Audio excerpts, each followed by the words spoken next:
जय हिंद साथियों, आप सभी का स्वागत है आपके अपने परिवार मैथ्स गुरु मनीष में।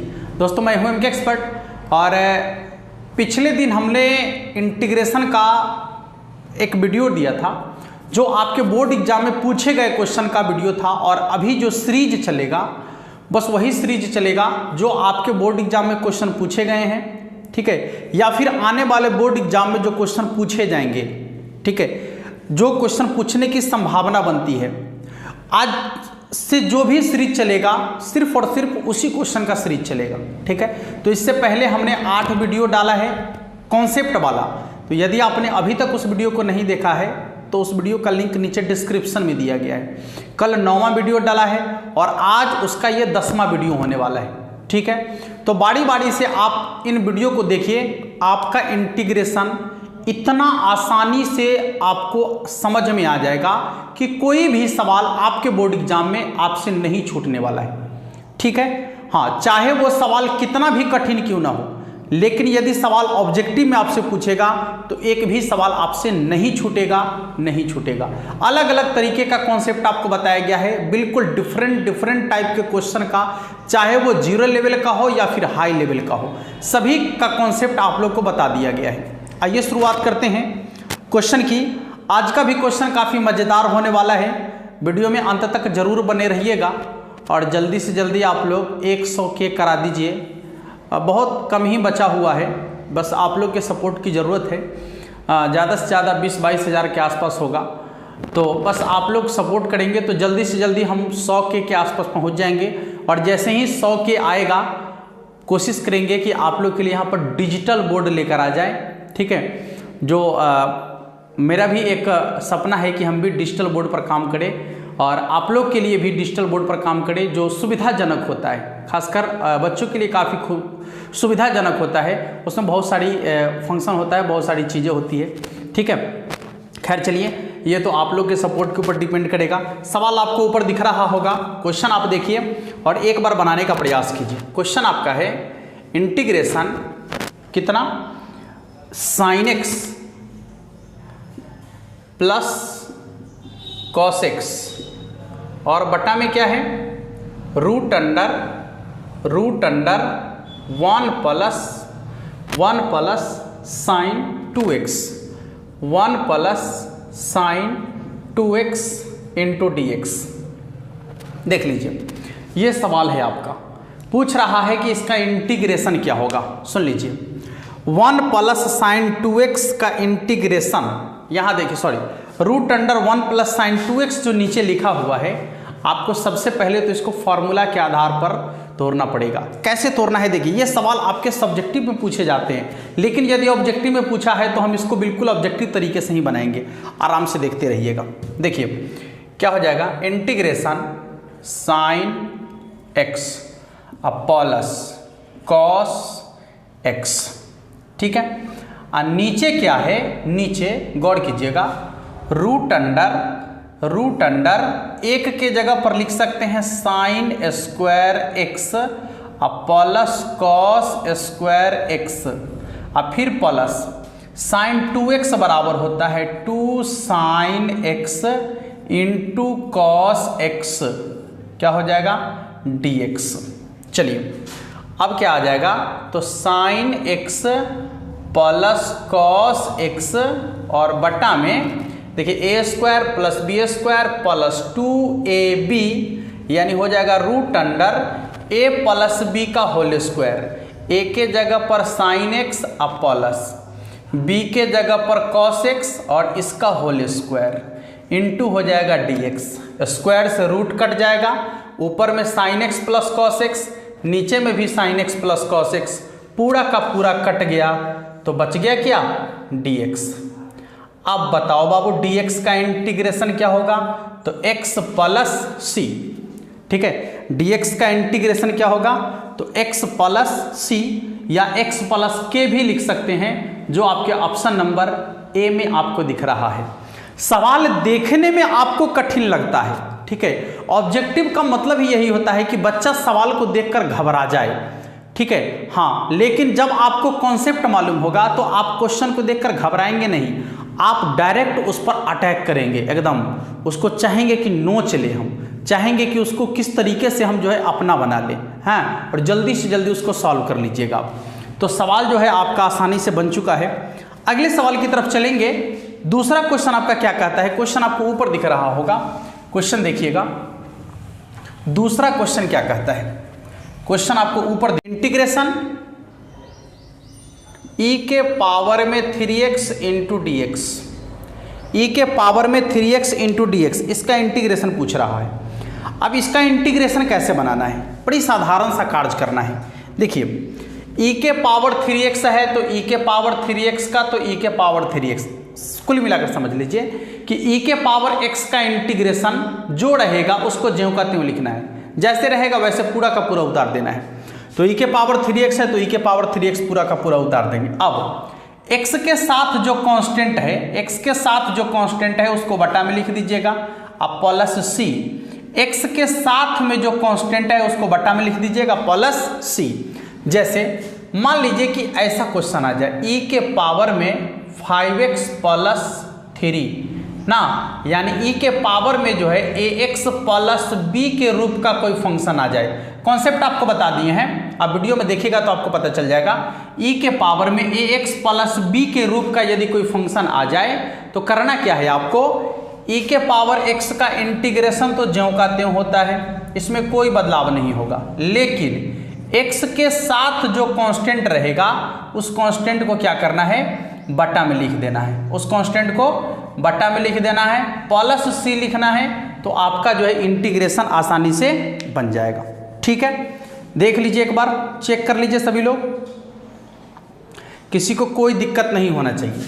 ठीक है, आइए अगले सवाल की तरफ बढ़ते हैं। सवाल देखने में छोटा लग रहा होगा, आसान देखने में लग रहा होगा सवाल, लेकिन सच्चाई तो यही है कि सवाल यही आपके बोर्ड एग्जाम में पूछा जाता है। इसलिए सच्चाई से अपने आप को आप मोड़ नहीं सकते हैं। जिस टाइप का सवाल आपके बोर्ड एग्जाम में पूछा जाता है हम उसी टाइप का सवाल आपको पढ़ाएंगे, अलग बलग का कुछ नहीं पढ़ाएंगे। बात ध्यान में रखिएगा, यदि आप हमारे साथ जुड़ा रहना चाहते हैं तो आप ध्यान में रख लीजिए बात को कि हम आपको उलूल जुलूल क्वेश्चन कभी नहीं पढ़ा सकते हैं। हम आपको यदि पढ़ाएंगे तो सिर्फ और सिर्फ आपके बोर्ड एग्जाम के टाइप क्वेश्चन पढ़ाएंगे, आपके बोर्ड एग्जाम के स्टैंडर्ड का क्वेश्चन पढ़ाएंगे। ठीक है, ये बात आप हमेशा अपने ध्यान में रखिएगा। उलूल जुलूल क्वेश्चन हम कभी नहीं आपको पढ़ाएंगे। आप जो चाहिएगा कि हमें बहुत हाई लेवल का क्वेश्चन पढ़ा दिया जाए, IIT लेवल का, कहला पढ़ा दें, कहला पढ़ा दें, क्या बौखना है आपको एग्जाम हॉल में बैठ के?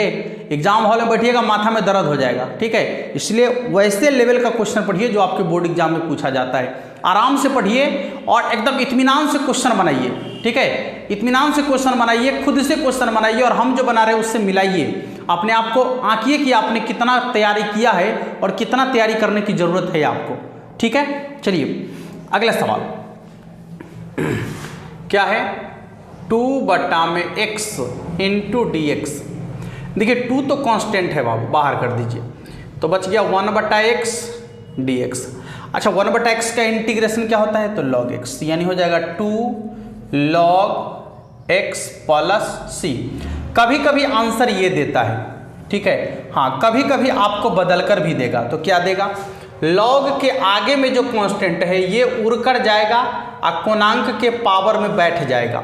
log के आगे में जो कांस्टेंट रहता है ये उड़ कर जाएगा, कोणांक के पावर में बैठ जाएगा। तो उस समय इसका आंसर हो जाएगा log x² plus c, log x² plus c। ठीक है बाबू, किसी को दिक्कत, log x² plus c।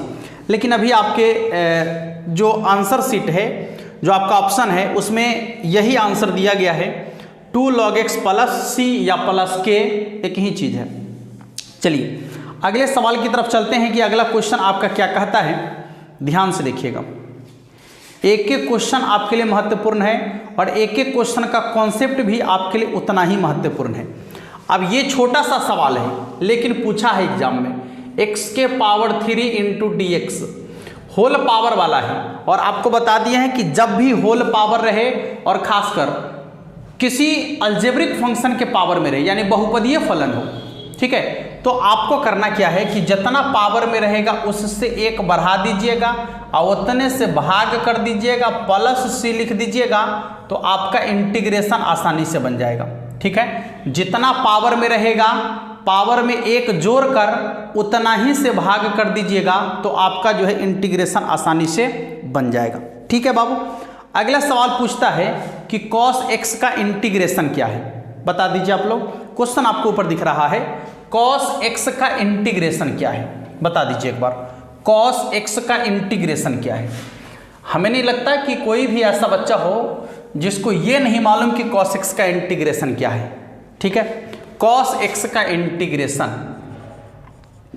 cos x का इंटीग्रेशन, तो cos x का इंटीग्रेशन होता है sin x प्लस c। ठीक है, cos x का इंटीग्रेशन होता है sin x plus c। Check कर लीजिएगा, ऑप्शन नंबर सी में आपको दिख रहा होगा sin x प्लस c। ठीक है, आइए अगले सवाल की तरफ चलते हैं। अगला सवाल है, देखिएगा, इंटीग्रेशन e के पावर में log x, e के पावर में log x into D x. सुनिए, आपको हम बता दिए हैं कि जब e के पावर में log आ जाए, जब e के पावर में log आ जाए तो log के आगे में यदि कोई कांस्टेंट है तो वो कांस्टेंट उड़कर जाएगा और log के पूर्णांक के पावर में बैठ जाएगा, log के पूर्णांक के पावर में बैठ जाएगा, बाकी सब खत्म हो जाएगा, बाकी सब खत्म हो जाएगा। ठीक है, बाकी सब खत्म हो जाएगा। नहीं तो आइए, यहां पर आगे में कुछ नहीं है तो एक है, कितना है? एक। तो e के पावर में log है, करना क्या है, तो जो log के आगे में है वो पूर्णांक के पावर में बैठ जाएगा, बाकी सब खत्म हो जाएगा। तो कितना हो जाएगा? x के पावर 1 यानी x इंटू डी एक्स। अब इसका इंटीग्रेशन क्या होगा बाबू? तो एक्स स्क्वायर बाई 2 अब प्लस सी। चेक कर लीजिए, X square by 2 plus C. Option number आपका कितना हो जाएगा? सी। ठीक है, चलिए अगले सवाल की तरफ चलते हैं। अगला सवाल आपका क्या कहता है, देखिएगा, सवाल आपको ऊपर दिख रहा होगा, क्वेश्चन आपको ऊपर दिख रहा है, एक बार देखिए सभी लोग। क्वेश्चन कहता है कि sine x sine theta into cosec theta, cosec theta D theta, sine theta into cosec theta D theta. अब बताना है कि इसका इंटीग्रेशन क्या होगा। सुनिए, आपको मालूम है कि कोई संख्या और उसके व्युत्क्रम का गुणनफल हमेशा 1 के बराबर होता है। कोई संख्या या कोई फंक्शन और उसके व्युत्क्रम का गुणनफल हमेशा 1 के बराबर होता है। और आपसे यदि ये पूछ दिया जाए कि साइन का व्युत्क्रम क्या है, तो आप कहिएगा कॉसेक। और साइन का व्युत्क्रम कॉसेक है और यहाँ है दोनों का गुना, तो दोनों का गुणनफल कितना के बराबर होता है? 1 के बराबर होता है। यानी हो जाएगा यहाँ पर 1 into D x, sorry D theta है, यहाँ पर थीटा होगा। Sine theta into cosec theta बराबर कितना हो गया? 1। अच्छा, इसका इंटीग्रेशन यदि किया जाए तो कितना हो जाएगा? थीटा अब प्लस सी। इसका इंटीग्रेशन कितना हो जाएगा? थीटा प्लस सी। लेकिन और इसमें कुछ क्वेश्चन आपसे पूछ सकता है। साइन इंटू कॉसेक पूछा है तो cos theta into sec theta भी आपसे पूछ सकता है, क्योंकि ये दोनों एक दूसरे का व्युत्क्रम है। या फिर tan theta into cot theta भी आपसे पूछ सकता है, क्योंकि ये दोनों एक दूसरे का व्युत्क्रम है। और हर समय आपका जो है यही आंसर होगा कि दोनों व्युत्क्रम का गुणनफल, कोई फंक्शन और उसके व्युत्क्रम का गुणनफल हमेशा 1 के बराबर होता है। इसलिए इसका मान भी 1 होगा, इसका मान भी 1 होगा। और जब 1 होगा तो उसका इंटीग्रेशन जो रहेगा, जैसे थीटा है तो थीटा प्लस सी, x रहेगा तो x प्लस सी, y रहेगा तो y प्लस सी, माने जो रहेगा वही आ जाएगा और प्लस सी। ठीक है बाबू, चलिए अगला सवाल है कि x के पावर 5। आज का सवाल तो काफ़ी इंटरेस्टिंग है, मज़ेदार क्वेश्चन है आज। हाँ, मज़ा आ रहा होगा आपको बनाने में। यदि आप क्वेश्चन बना रहे हैं तो आपको बहुत मज़ा आ रहा होगा और आप निश्चिंत हो जाइए, थोड़ा सा भी आप नहीं सोचिए, क्योंकि आपके बोर्ड एग्जाम में इसी टाइप के सवाल आपसे पूछने वाले हैं। नए प्रकार का सवाल आपके बोर्ड एग्जाम में जो आएगा उसकी हम पहले ही चर्चा कर चुके हैं कि किस किस प्रकार के सवाल नए पूछे जाएंगे, या फिर जैसे ही बोर्ड एग्जाम आपके पास आएगा फिर हम एक बार उसको रिकैप करने का प्रयास करेंगे ताकि आपका सब कुछ नया हो जाए। चलिए बना लीजिए इस क्वेश्चन को। कह रहा है कि x के पावर 5 इंटू डी एक्स। ये देख लीजिए, ये बहुपदीय फलन है और बहुपदीय फलन में आपको बोलती हैं कि यदि होल पावर वाला आ जाए, ठीक है, बहुपदीय फलन में यदि होल पावर वाला आ जाए तो आपको क्या करना है, ध्यान से देखिएगा।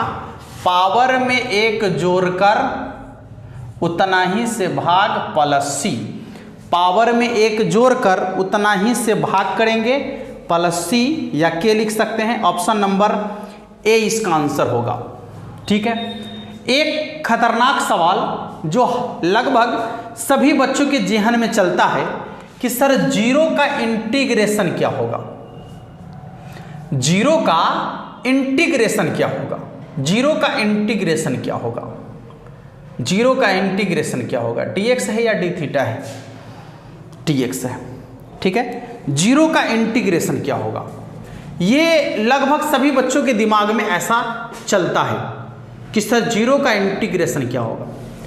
यदि हम आपसे पूछें कि जीरो का इंटीग्रेशन क्या होगा तो आप क्या कहिएगा, बोलिए। यदि हम आपसे पूछें कि जीरो का इंटीग्रेशन क्या होगा तो आप क्या कहिएगा। है आपके पास जवाब, बोलिए। आपके पास जवाब है तो आप कहेंगे नहीं है। तो आइए हम आपको थोड़ा सा समझाते हैं कि इसका इंटीग्रेशन क्या होगा। अच्छा, पहले जीरो को आप बाहर कर दीजिए, थोड़ा सा समझने का प्रयास कीजिए।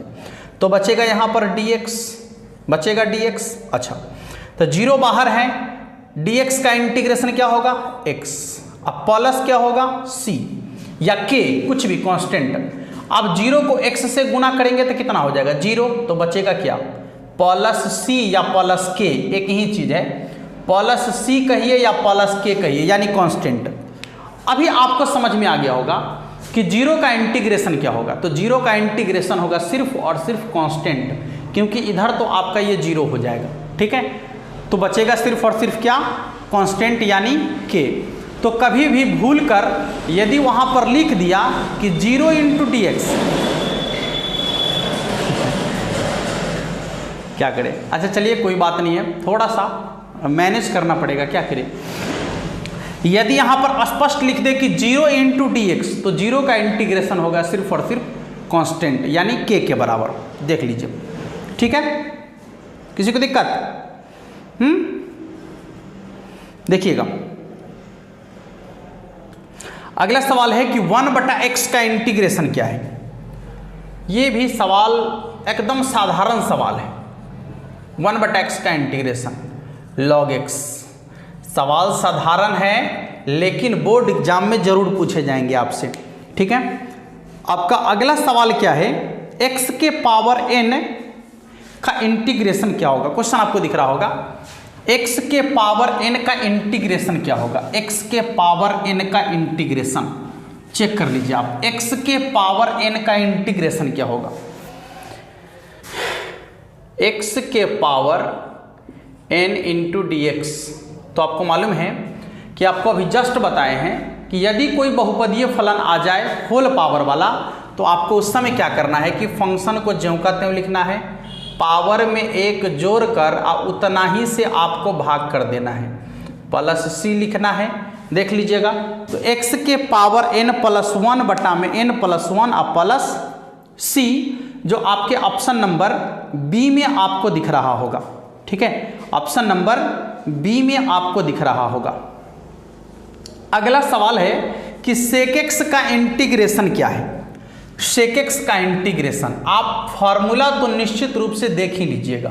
सेक एक्स का इंटीग्रेशन क्या होता है, तो आपको मालूम होना चाहिए सेक एक्स का इंटीग्रेशन होता है log sec x plus ten x plus c, log sec x plus ten x plus c, log sec x plus ten x plus c, जो आपके ऑप्शन नंबर बी में आपको दिख रहा होगा। ठीक है। हाँ, अगला सवाल आपका है, ये सवाल हमने पहले भी किया है कि sign inverse X plus cos inverse x का इंटीग्रेशन क्या होगा। यह सवाल हम पहले भी कर चुके हैं। Sign inverse X plus cos inverse x का इंटीग्रेशन क्या होगा। सबसे पहली चीज कि sign inverse X plus cos inverse x का जो मान होता है वो π/2 के बराबर होता है। तो यहाँ π/2 तो कांस्टेंट है, बाहर आ जाएगा, तो बचेगा क्या dx, यानी हो जाएगा π/2 इंटू डी एक्स का इंटीग्रेशन x प्लस सी, π/2 इंटू एक्स प्लस सी। हाँ, और इसके साथ साथ और कौन कौन आता है जो आपको हमेशा याद रहना चाहिए, इसके साथ साथ आता है tan inverse X plus cot inverse X, sec inverse X plus cosec inverse X. ठीक है। हाँ, तो आपको हमेशा ये चीज़ें याद रहना चाहिए। चलिए अगले क्वेश्चन को देखते हैं। अगला क्वेश्चन आपका क्या कह रहा है कि dx बट्टा में 1 प्लस एक्स स्क्वायर का इंटीग्रेशन क्या है। dx बट्टा में 1 प्लस एक्स स्क्वायर का इंटीग्रेशन क्या है। काफ़ी मज़ेदार क्वेश्चन है आज का, बहुत मज़ा आ रहा होगा आपको बनाने में। हाँ, dx बट्टा में 1 प्लस एक्स स्क्वायर का इंटीग्रेशन क्या है। dx बट्टा में 1 प्लस एक्स स्क्वायर का इंटीग्रेशन क्या है। तो आप कहेंगे कि dx बट्टा में 1 प्लस एक्स स्क्वायर का इंटीग्रेशन होता है tan इनवर्स x प्लस सी। आप देखेंगे तो इसका पूरा का पूरा फॉर्मूला हम अभी लिख देते हैं, ठीक है, ताकि आपके लिए आसान हो जाए। यहाँ चेक कर लीजिएगा, इंटीग्रेशन 1 बट्टा में root under 1 minus X square into D X, ये होता है आपका sine inverse X plus C. दूसरा है, देखिएगा इधर ठीक से, -1 बट्टा में root under 1 minus X square into D X, ये होता है आपका cos inverse X plus C. यानी जो साइन का है वही कॉस का है, दोनों में अंतर सिर्फ इतना है कि एगो प्लस है और एगो माइनस है। साइन में प्लस है और कॉस में माइनस है। चलिए तीसरा, इंटीग्रेशन 1 बट्टा में 1 plus x square into D x, इसका हो जाता है आपका tan inverse X plus C. और यदि चौथा की बात करें तो इसी में सिर्फ माइनस लगाने की ज़रूरत है, -1 बट्टा में 1 प्लस एक्स स्क्वायर, तो ये हो जाता है आपका cot inverse X plus C. ठीक है। यदि हम पांचवा की बात करें तो 1 बट्टा में x into root under X square -1, ठीक है, X square -1 into D X, ये हो जाता है आपका sec inverse X plus C. और यदि इसी में माइनस लगा दिया जाए, यानी -1 बटा में root under X into root under X square -1, इसका इंटीग्रेशन होता है आपका cosec inverse X plus C, cosec inverse X plus C. ठीक है। किसी को दिक्कत बोल दीजिए। ये 6 फार्मूला है, जिसमें से एक फार्मूला तो आपको निश्चित रूप से जो है आपके बोर्ड एग्जाम में पूछ ही देता है कहीं ना कहीं पर। ये 6 में से कोई एक कहीं ना कहीं आपको पूछ ही देगा पक्का। आप चेक कर लीजिएगा, आपका बोर्ड एग्जाम होने वाला है, आप चेक कर लीजिएगा उसमें कि ये 6 में से कोई एक आपको निश्चित रूप से पूछेगा। ये बात पक्का है, एकदम 100% सत्य है इसमें। ठीक है। अदरवाइज फार्मूला तो पूछेगा ही पूछेगा, लेकिन इन 6 में से कोई एक जरूर आपसे पूछेगा। चलिए अगले सवाल की तरफ चलते हैं। अगला क्वेश्चन आपका क्या कहता है, ध्यान दीजिएगा, लिखना चाहिएगा तो नोट भी कर सकते थे आप।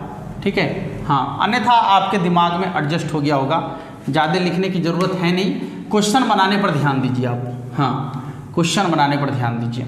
चलिए अगला सवाल आपका है फिर x के पावर 8 लीजिए, x के पावर 8 इंटू डी एक्स। हाँ, तो बताइए कि x के पावर 8 का इंटीग्रेशन क्या होगा। कोई बात नहीं है, जितना पावर में है 1 जोड़ दीजिए, उतने से भाग कर दीजिए, प्लस c लिख दीजिए, हो गया इंटीग्रेशन। ठीक है, हो गया इंटीग्रेशन। 0 का x के सापेक्ष समाकलन होता है। अभी आपको जस्ट बताए हैं कि 0 का समाकलन क्या होता है। अभी आपको जस्ट बताए हैं कि 0 का यदि समाकलन करेंगे तो क्या निकल कर आएगा। अब बता दीजिए कि 0 का समाकलन क्या होगा, क्योंकि आपको जस्ट अभी बताए हैं कि जब भी 0 रहेगा और उसका समाकलन की बात करेगा तो सिर्फ और सिर्फ कांस्टेंट आएगा, यानी k के बराबर उसका आंसर आएगा। कितना के बराबर आएगा? k के बराबर, जो आपके ऑप्शन नंबर बी में आपको दिख रहा है। ठीक है, ऑप्शन नंबर बी में आपको दिख रहा होगा k। ठीक है बाबू, किसी को दिक्कत नहीं ना? आगे चलें, अगले सवाल की तरफ चलें। यदि आप इजाजत दे तो अगले क्वेश्चन की तरफ चलें। बोलिए, किसी को दिक्कत है क्या? एक बार कमेंट कर दीजिएगा सभी लोग। ठीक है, अच्छा है या फिर गड़बड़ है कुछ, आप कमेंट कर सकते हैं। चलिए, अगला सवाल जो है आपके बोर्ड एग्जाम में पूछा गया क्वेश्चन है 2016 में। अच्छा, पूछा क्या है तो देख लीजिए, क्वेश्चन यहाँ लिखेंगे ना, अब तुरंत जवाब दे दीजिएगा। -1/1 + x² इंटू डी एक्स। हम आपसे नहीं कहेंगे कि आप बताइए इसका जवाब, आप खुद बता दीजिएगा, अभी तुरंत लिखे हैं। -1/1 + x²। आप कोई भी साल का सेट उलट कर देख लीजिए, फुल्ली गारंटी है कि उसमें एक क्वेश्चन ये 6 में से एगो पक्का पूछा हुआ रहता है। ठीक है, इन 6 में से कोई एक क्वेश्चन जरूर आपके बोर्ड एग्जाम में पूछा हुआ रहता है, इसलिए आपको निश्चिंत रहना है कि एक क्वेश्चन तो यहाँ से आएगा ही आएगा। तो यहाँ देखिए 1/1 + x² रहता तो tan का, लेकिन यहाँ पर माइनस लग गया है तो cot का। क्या हो जाएगा? cot inverse x + c। cot inverse x + c check कर लीजिएगा, cot इनवर्स x + c इसका आंसर हो जाएगा। ठीक है, अगले सवाल की तरफ चलते हैं, देखते हैं अगला क्वेश्चन क्या कहता है आपका। ध्यान दीजिएगा इधर, एक एक क्वेश्चन काफ़ी महत्वपूर्ण है आपका। सवाल है इंटीग्रेशन x² + a²। इंटीग्रेशन करना है x² + a²। इंटीग्रेशन है 1/में x² + a² into D x. ठीक है, यहाँ देखिए जहाँ पर हमको 1 दिख रहा था वहाँ a² है, तो यह भी फॉर्मेट आपका है। इसका हो जाता है 1/a tan inverse x/a + c। 1/a tan inverse x/a और प्लस c। ठीक है, 1/a tan inverse x/a + c। चलिए आगे बढ़ जाते हैं, अगले क्वेश्चन की तरफ चलते हैं। अगला क्वेश्चन आपका क्या कहता है? क्वेश्चन आपको ऊपर दिख रहा होगा, देखिए क्वेश्चन को एक बार बनाने का प्रयास कीजिए। पहले क्वेश्चन आपका है 1 + log x के पावर में 2 और बटा में है x इंटू डी एक्स। ठीक है, पूछ रहा है कि इसका इंटीग्रेशन क्या होगा। पूछ रहा है कि इसका इंटीग्रेशन क्या होगा। सुन लीजिए, जब ऊपर वाला को आप मानते हैं और ऊपर वाला को मानने से उसका डिफरेंशिएशन नीचे आ जाए, ऊपर वाला को मानेंगे और ऊपर वाला को मानने से उसका डिफरेंशिएशन नीचे में आ जाए, जैसे 1 का डिफरेंशिएशन 0 और log का डिफरेंशिएशन होगा 1/x। देख लीजिए 1/x है ना, यहाँ पर है या नहीं है? तो ऐसे कंडीशन में इसका इंटीग्रेशन क्या होगा, ध्यान से देखिएगा। ऐसे कंडीशन में इसका इंटीग्रेशन होगा, जो फंक्शन रहेगा उसको ज्यों का त्यों लिखेंगे, जो फंक्शन रहेगा उसको ज्यों का त्यों लिखेंगे, और जितना पावर में रहेगा उससे 1 बढ़ाकर ऊपर में और उतना ही नीचे में और प्लस c। जितना पावर में रहेगा उससे 1 बढ़ाकर ऊपर में उतना ही नीचे में और प्लस क्या लिखेंगे? c। देखिए एक और क्वेश्चन है ऐसा ही। क्वेश्चन आपका है इंटीग्रेशन tan इनवर्स x इसका होल स्क्वायर, अब बटा में क्या है बाबू? तो 1 + x² इंटू डी एक्स। अब चेक कर लीजिए, यदि tan इनवर्स x का डिफरेंशिएशन किया जाए तो tan इनवर्स x का डिफरेंशिएशन होता है 1/1 प्लस एक्स स्क्वायर, यानी tan इनवर्स x का डिफरेंशिएशन होता है 1/1 प्लस एक्स स्क्वायर, जो देखिए यहाँ पर आपको दिख रहा है। यानी ऊपर वाला को यदि डिफरेंशिएशन करते हैं तो नीचे वाला आ रहा है, तो ऐसे कंडीशन में क्या करना है, फंक्शन को ज्यों का त्यों लिखना है। पावर में जितना रहेगा 1 बढ़ा देना है, उतना ही से भाग कर देना है, प्लस सी लिख देना है। चेक कर लीजिए कहीं है क्या ऐसा? कहीं नहीं है, ऐसा कहीं नहीं है। इसलिए इसका आंसर हो जाएगा इनमें से कोई नहीं, यानी ऑप्शन नंबर डी। ठीक है, इसका आंसर हो जाएगा इनमें से कोई नहीं, यानी ऑप्शन नंबर डी। देखिए, तो आज हमने इंटीग्रेशन के बहुत सारे क्वेश्चन को देखा और फिर उसका कॉन्सेप्ट भी देखे। इसी तरीके से इसका 4-5 वीडियो आने वाला है जिसमें पूरा का पूरा ऑब्जेक्टिव क्वेश्चन आपका कवर हो जाएगा। बाकी यदि आपने अभी तक इसके कॉन्सेप्ट वाले वीडियो को नहीं देखा है तो हम आपसे बार बार रिक्वेस्ट करते हैं कि आप जाइए इसके कॉन्सेप्ट वाले वीडियो को देखिए, क्योंकि उस कॉन्सेप्ट वाले वीडियो का लिंक जो है नीचे डिस्क्रिप्शन में दे दिया है और वहाँ पर जो है कुल मिलाकर 8 कॉन्सेप्ट वाला वीडियो आपको मिल जाएगा, जिसमें सिर्फ और सिर्फ कॉन्सेप्ट बताया गया है कि किसी भी इंटीग्रेशन के सवाल को यदि वो ऑब्जेक्टिव में आपसे पूछा जाता है तो कैसे बनाएंगे, उस पर कैसे अप्रोच करेंगे, इस पर बात की गई है। ठीक है, तो आप लोग निश्चित रूप से जाकर देखिएगा। और इसी के साथ, इसी क्वेश्चन के साथ आज हम आप लोगों से विदा चाहेंगे। मिलेंगे फिर कल, तब तक के लिए जय हिंद।